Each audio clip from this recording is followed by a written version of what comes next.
Psalms chapter 18, verses 47 and 48. He is the God who pays back those who harm me. He subdues the nations under me and rescues me from all my enemies. You hold me safe beyond the reach of my enemies. You save me from violent opponents. Now, one thing we know for sure, David, he had a lot of enemies, a lot of people who wanted to do him harm. Even before he was king, he made enemies. After David had been anointed by Samuel to become the king of Israel, the very first thing he did, the very first thing that made him known among the nations, he slew the giant Goliath.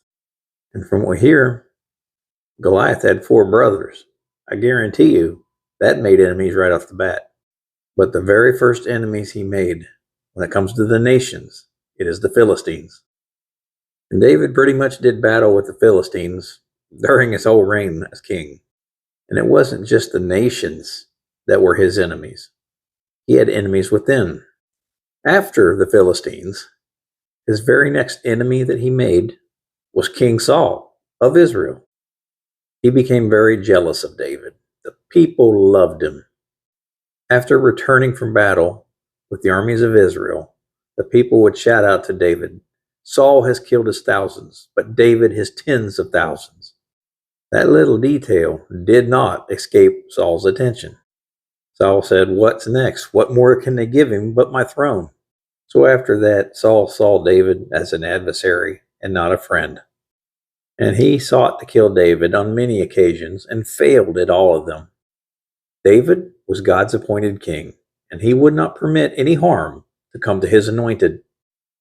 God would always warn David of Saul's plans, and David would move accordingly, and he was always one step ahead of Saul. There was even a couple of times when David had the opportunity to kill Saul, and he didn't take a shot. Why? Because David understood that God, he is the one that repays those who wish him harm. He would not lift a finger to harm Saul. He would wait for God, and in God's appointed time, he would become king. And in the meantime, while waiting for God's appointed time for him to be king, he trusted God. He knew that he was safe in the arms of his God. No enemy could touch him. No violence could harm him.